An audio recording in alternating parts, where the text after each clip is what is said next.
is not working.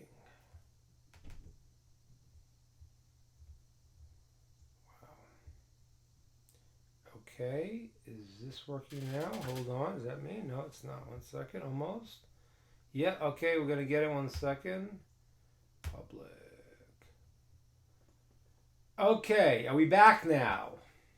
Are we back? Guys, give me a heads up if we're back. Are we back?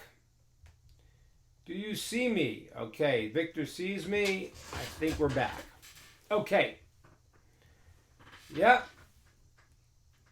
Guys are back. We're good. Hope so. All right, let's just keep doing this, and hopefully you're going to see me, and hopefully what's working. Okay, so back to our story. So now, once I'm back. Okay, wonderful. Good to be back, Emma. All right, good to see you, Esteban. So now again, what were we saying? We're saying like this: that when God created Adam and Eve, they had the potential to live forever, which meant by staying connected to their source, like when you put a plug into the socket, connect to the source, so it'll keep going. When the people were connected to God in this way, so they could live forever. When Adam and Eve cut that, so what happened was they brought death into the world. So death, therefore, represents a breakage, a separation from Hashem. There is a certain impurity that comes with death. How does that work? Because when a human being is filled with the soul, so there's holiness in, and impurities can't get in. When you remove the soul, it creates a vacuum in the person because it was such a holy place before the body, and now it's not. And the forces of impurity that God created in the world to balance, to give us the free will to choose, they attach to the body. That's called tumas mes. It's called the impurity of death. And when a person comes in contact with that, then what happens is that they are called tomei mes. They become impure. Now, this is a very, even though this all sounds, whatever, it sounds very esoteric, it's very practical also. Why? Because today, since we've all been affected by this spiritual deadening of our senses called tumas mes, kind of death, so our level of spiritual attainment is much lower. As a matter of fact, that's one of the reasons we cannot go to build a temple. Because the service in the temple, a person needs to be pure from this tumas mes, from this spiritual malady called being in contact with the dead, of separating from godliness. Okay, now, good, we're good, very good. Okay, now there was a moment in history where we almost got that back. Does anyone know what the moment in history we almost got that back was? And when we could have continued a new phase of this reality? Anyone know what that time was? Anyone know? It was when we got the Torah Mount Sinai. At that moment, the Jewish people entered a change of the world when they heard the Torah. The entire world was being transformed. And the Jewish people had been successful then and maintained that level of hearing God speak till Moses came down with the tablets.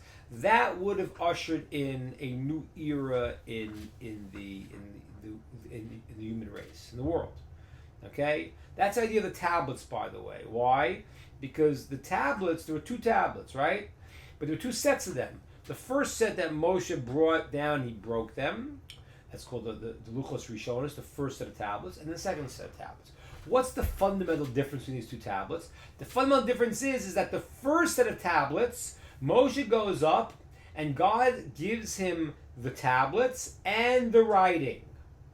In the second set of tablets, God tells Moshe to hewn the stone first and bring the stone, and God will write on the stone. What does that represent? It represents it like this. The stone represents the body. The writing represents the soul that's on the body. So the first tablets had body and soul from the upper realms. Came from God. The second tablets, the writing came from God, but the stone, the body, was brought from below. Moshe had to bring it.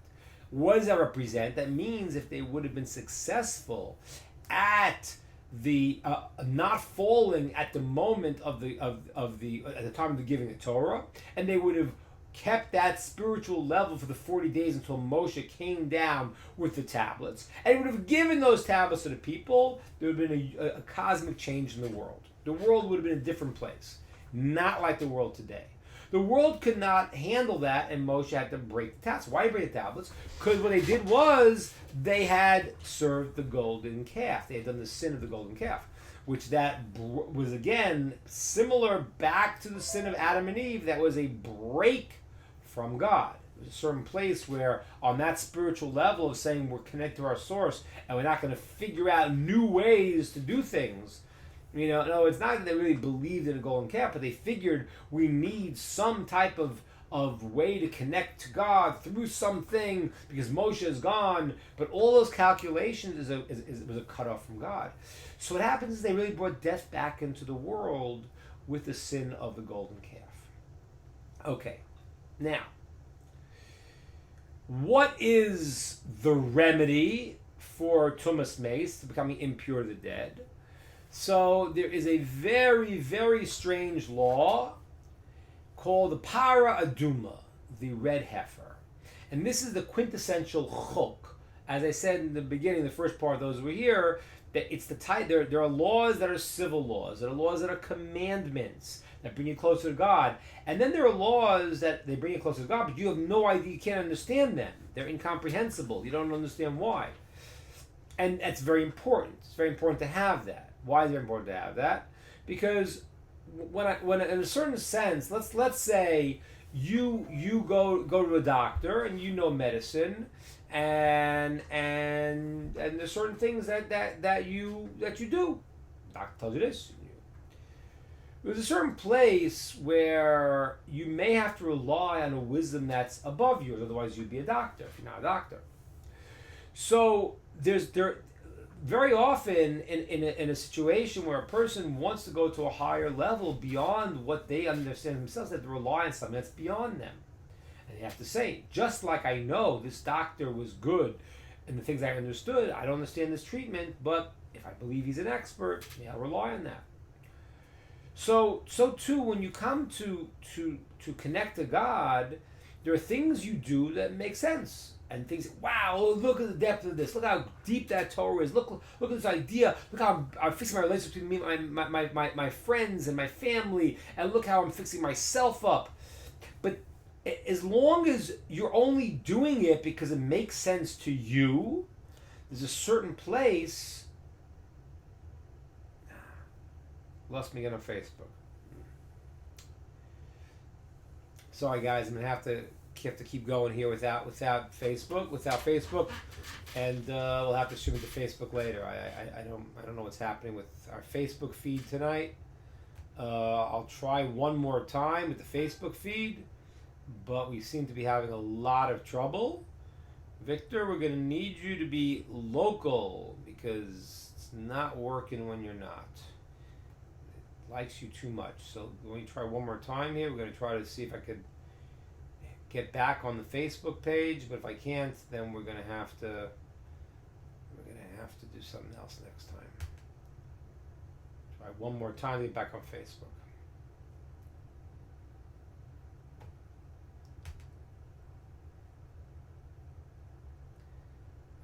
Okay, we're still working here. One more time.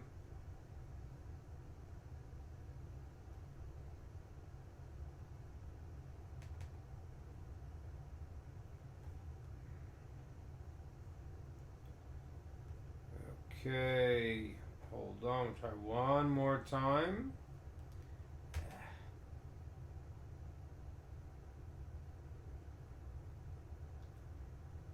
Okay, is this it now? No, it's still not it. One more time, Facebook. We're going to give it one more try. And I think then we're going to have to hold off on the Facebook if it doesn't come through this time.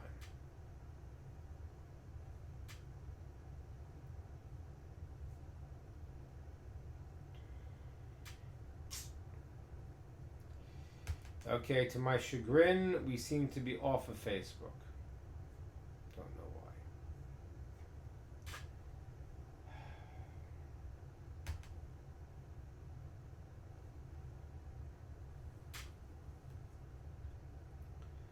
All right. My apologies. We're not on Facebook, and I'm not sure why. So if you are viewing us on Facebook, then we apologize, but we seem not to be able to get a Facebook feed tonight for some reason. Okay. So nope, can't get it. Okay.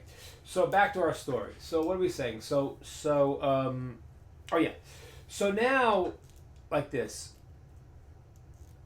it's very important to have in the system what's called the chok, because the laws you don't understand. Why? Because if everything you have to understand, then in the end what you're doing is you're saying that you're your own God. I do things that make sense to me. Now again, you gotta be careful here, because it's what's called obviously foolish blind faith, where people believe stuff that's nonsensical. So they just rely on things that don't make sense. That's not what we're talking about. We're talking about when a person understands the depth of the infinite depth of the Torah, and understands it. He understands that there's a certain place where it's going to be beyond him, and that is the laws of chukim. They are laws that you've used your human mind to this point. You can't go any further, but there's something beyond. Something beyond. Those are chukim. The quintessential chok is the chok of the red heifer. Okay? Now, think about it a second, guys. That makes sense. Because if we say that the problem of people, of Adam and Eve, and the problem of the Jews when they did sin of the golden calf, was that they wanted to figure out themselves how to follow God, right? Because the serpent says to Adam and Eve, "Visam kelokim," you could be God, you'd be like God. So what happened was, okay, what do I have to do this? Oh, God said, "Don't eat the fruit of the tree, don't eat this tree," but I have a rationale why it's better. Okay, God said, to rely on Him, but I have a rationale why this is better. So in both cases, what happened was the human being, when they brought death into the world, it was a place where there was a need to follow and to accept, and instead they said, "I'm going to create my own reality. I will be like God. I will be my own independent entity with my own idea." So it makes sense that the ultimate rectification of this is a law that cannot be understood. It's a chok. It's beyond. Okay. So this law is called the quintessential chok that we don't understand. Now, why is it such a chok? Why is this law considered to be so strange? Okay, what's the law? The law is, okay, you think, all right, pretty strange. You have to have a red heifer. It's a red cow, certain age, and it has to have can't have two black hairs on it. It's all red. You can't have two black hairs on it. It can never been used in any kind of way. You couldn't even put a water bottle on it for it to carry. You couldn't use it in any way. And this totally pure red cow is burnt. And the ashes are taken and mixed in with mayim chayim, with spring water, and the whole process there. It's sprinkled the hyssops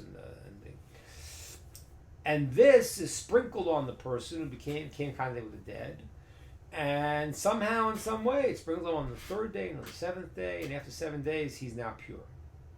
So okay, that's strange. I agree. But that's not the part of it that's so strange, even though that is strange. I don't know how that works. The part of it that's so strange is that the ashes of the red heifer, which purify the person who came in contact with the dead, actually makes everyone else who deals with it impure. They don't have a 7 days impurity, but they have a 1 day impurity.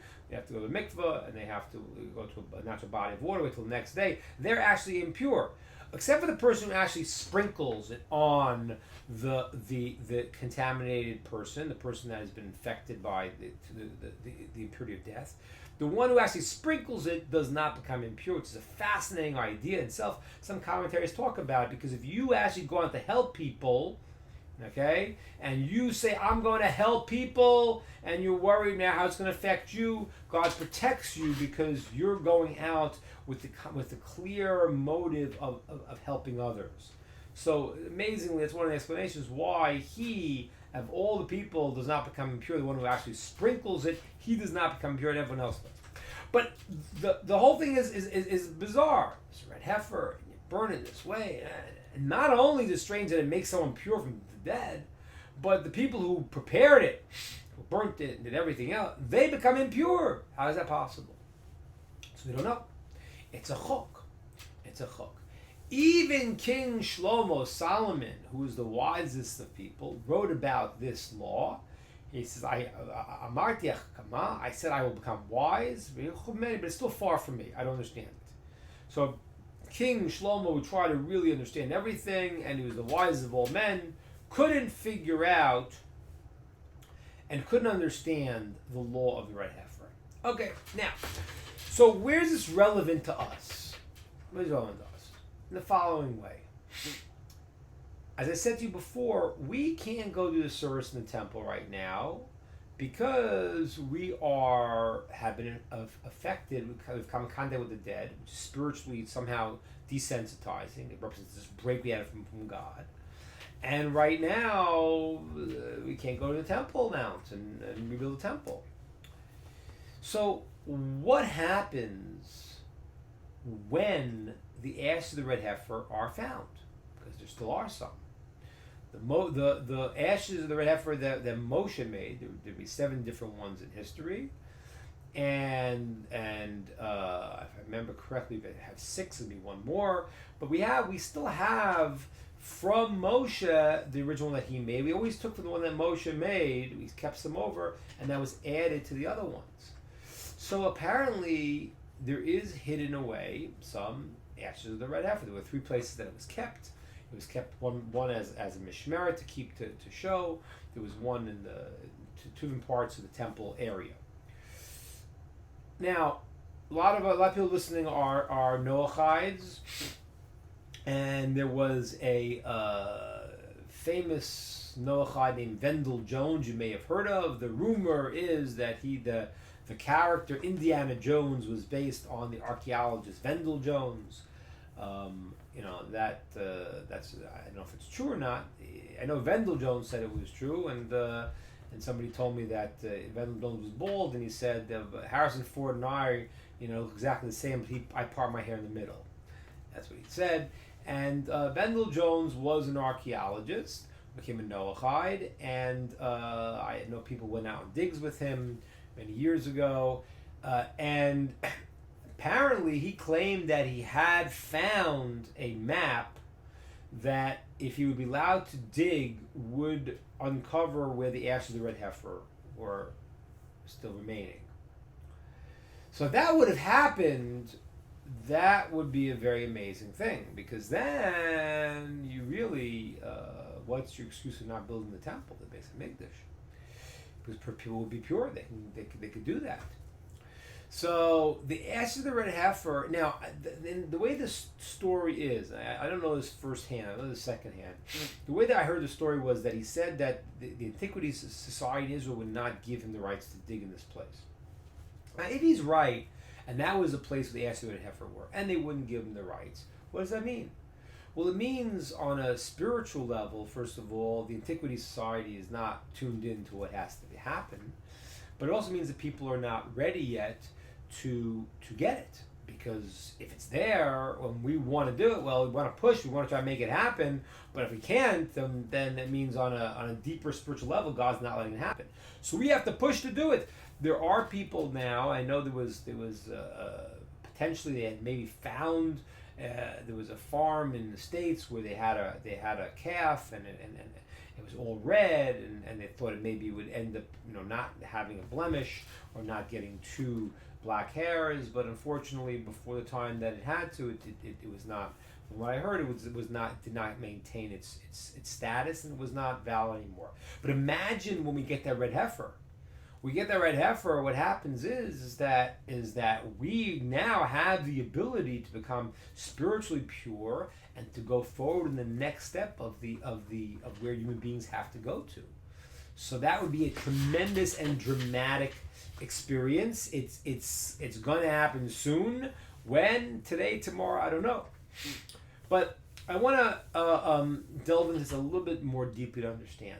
So now, it says it's a chok and no one could understand it. But it says, the Talmud says, the Medrash says, that God revealed the secrets of the red heifer, of how it purifies the impure and why it makes impure the ones who prepare it. He revealed that secret to one person. Can anyone guess who that one person is? That one person is none other than Moshe. Oh, good to see you, Paul. Welcome. Okay. So Moshe. God showed Moshe, told Moshe the reason for the red heifer. Now, I want to think about that with you a second, because okay, you could say simply, well, because Moshe was the greatest and God showed him, but there's something else to understand. It's a little more logical to realize. Since we said that the red heifer is atoning and fixing up the impurity of death, and death was brought into the world by the sin of the golden calf, as well as from the sin of Adam in the beginning, which brought death into the world. So who was the person who was completely separated from the sin of the golden calf? That was Moshe. And therefore, in some way, although we say God revealed to him, something else that is significant here, which is that if a person is not involved in the negativity of whatever it is, he could understand certain things. When we're biased in a certain way, so it doesn't go into our brains, right? Very often you see when a person's stuck in whatever bias he's stuck in, whatever problem he's stuck in, you try to explain something and they can't get it, doesn't go in. So what happens is another way to say this is by the fact that people were infected by the sin of the golden calf that caused this separation, they can have no concept of the red heifer.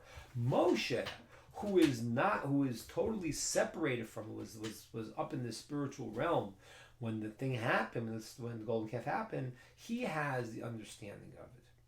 Okay, now I wanted to say one other thing about this, about the red heifer a second, okay, which is very interesting. So again, we don't really understand how it works. One of the famous drushes, one of the famous commentaries, Moshe Darshan, this brought in Rashi, explains the red heifer in a certain dimension, talking about fixing up the sin of the golden calf. And he goes through all the parts of it. Take a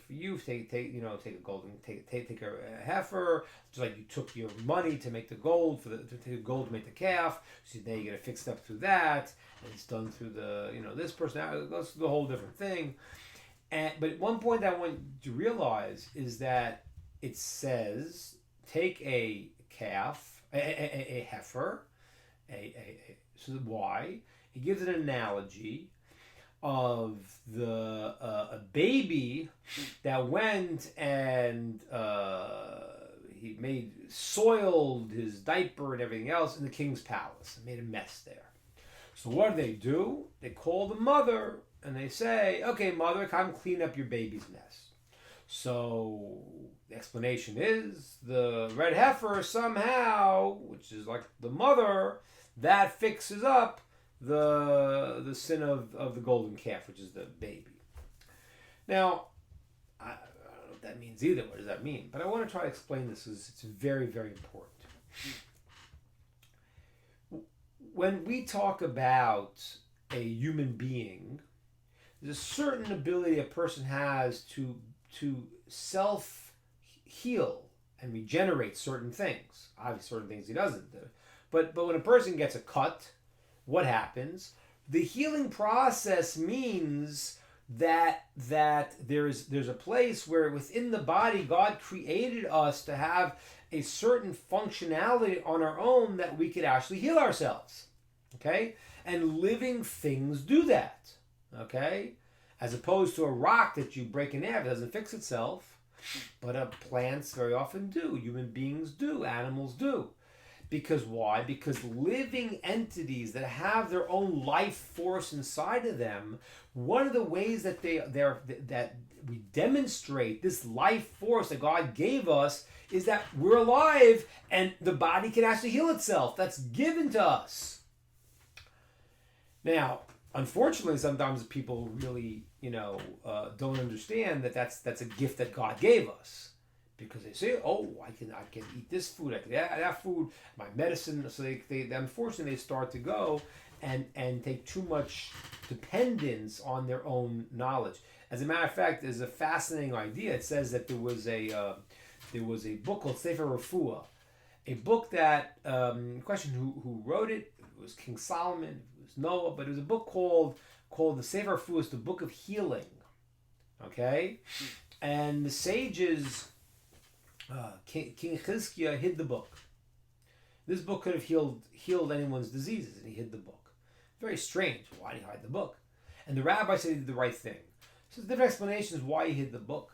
According to Maimonides, the book showed you how to go into the opposite, how to heal the disease by doing the reverse of what caused the disease. So according to Maimonides, the problem with the book was that you could actually cause disease, and then if you didn't have the book and you didn't know how to undo it, you can cause a lot of damage to people. That was Maimonides. Rashi says the reason why the book was hidden because people started feeling so confident in their own abilities to heal themselves, and no connection. They started losing their connection to God, which is a fascinating idea.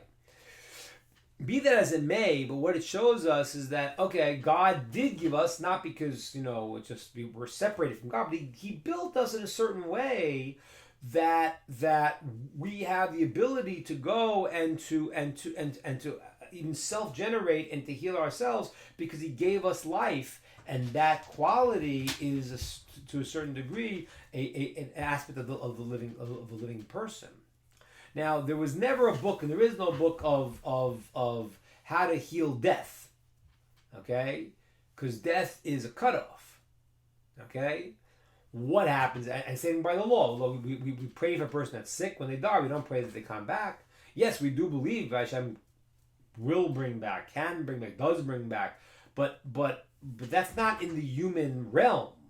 We're not allowed to pray when someone dies, bring him back to life. That's outside of our system altogether. And what that really means is that again, kind of back to our original point, because death was brought into the world because the human being cut off from the connection to his source. The word in Hebrew for death is the word met, dead. When you flip the letters around, it's supposed to be the word tam. Tam means to be pure and simple with God.